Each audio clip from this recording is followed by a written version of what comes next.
السلام علیکم ورحمۃ اللہ وبرکاتہ۔ یوٹیوب چینل مدنی اپڈیٹ پر خوش آمدید۔ آج ہم اپنے چینل پر جھوٹ کے متعلق معلومات حاصل کریں گے۔ جھوٹ کا معنی۔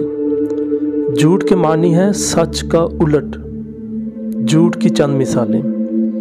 کوئی چیز خریدتے وقت اس طرح کہنا کہ مجھے فلاں سے اس سے کم قیمت میں مل رہی تھی، حالانکہ واقعہ میں ایسا نہیں ہے۔ اسی طرح سیلر کا زیادہ رقم کمانے کے لیے قیمت خرید پرچیز پرائز زیادہ بتا دینا۔ جعلی یا ناقص یا جن دواؤں سے شفا کا گمان غالب نہیں ہے، ان کے بارے میں اس طرح کہنا 100% شرطیہ علاج، یہ جھوٹا مبالغہ ہے۔ جھوٹ کے متعلق مختلف احکام۔ جھوٹ بولنا گناہ اور جہنم میں لے جانے والا کام ہے۔ جھوٹ کا معصیت یعنی گناہ ہونا ضروریات دین میں سے ہے، لہذا جو اس کے گناہ ہونے کا مطلقاً انکار کرے دائرہ اسلام سے خارج ہو کر کافر و مرتد ہو جائے گا۔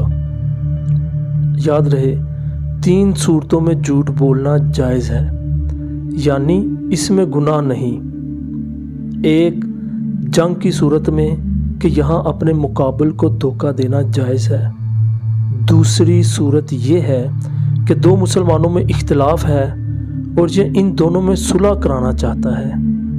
تیسری صورت یہ ہے کہ بیوی یعنی زوجہ کو خوش کرنے کے لیے کوئی بات خلاف واقعہ کہہ دے۔ جھوٹ پر آیت مبارکہ۔ قرآن مجید میں منافقین کے متعلق فرمایا گیا وَلَهُمْ عَذَابٌ عَلِيمٌ بِمَا كَانُوا يَكْذِبُونَ۔ ترجمہ کنز ایمان، اور ان کے لیے دردناک عذاب ہے بدلہ ان کے جھوٹ کا۔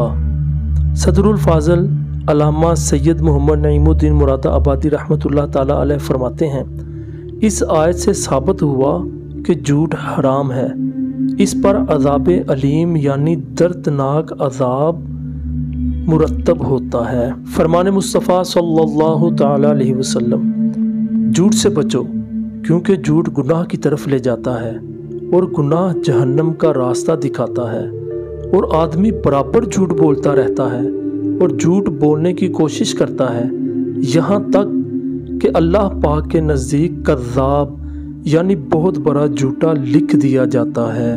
جھوٹ میں مبتلا ہونے کے بعد اسباب۔ مال کی حرص کی خرید و فروخت میں رقم بچانے یا زیادہ مال کمانے کے لیے جھوٹ بولنا عام پایا جاتا ہے۔ مبالغہ آرائی، بڑھا چڑھا کر بیان کرنے کی عادت۔ ایسے افراد حد سے بڑھ کر جھوٹی مبالغہ آرائی میں مبتلا ہو جاتے ہیں۔ آج کل اشیاء کی مشہوری میں اس طرح کی جھوٹی مبالغہ آرائی عام ہے۔ حب مداح یعنی اپنی تعریف کی خواہش۔ ایسے لوگ اپنی واہ واہ کے لیے جھوٹے واقعات بیان کرتے رہتے ہیں۔ فضول گوئی کی عادت۔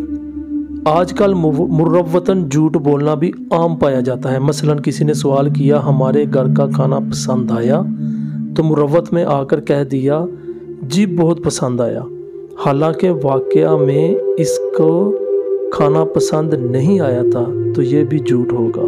اب جھوٹ سے بچنے کے لیے ہمیں کیا کرنا چاہیے، یہ بھی سن لیتے ہیں۔ جھوٹ سے بچنے کے لیے جھوٹ کی دنیوی اور اخروی تباہ کاریوں پر غور کیجیے۔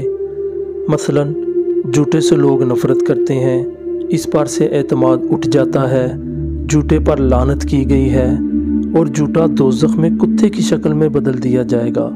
اس طرح غور و فکر کرتے رہنے سے انشاءاللہ عز و جل سچ بولنے اور جھوٹ سے بچنے کا ذہن بنے گا۔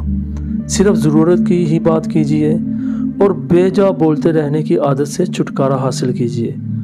مبالغہ کرنے کی عادت بھی ختم کیجیے اور بولنے سے پہلے سوچنے کی عادت اپنائیے۔ اور مزید اچھی ویڈیو حاصل کرنے کے لیے ہمارے اس چینل کو سبسکرائب کیجیے، اس کا لنک دوسروں کو شیئر کیجیے، ویڈیو کو لائک بھی کیجیے، کمنٹس ضرور دیجیے اگر اچھی لگی ہو، یا جو ویڈیو آپ چاہتے ہیں اس کے لیے آپ کمنٹس کیجیے۔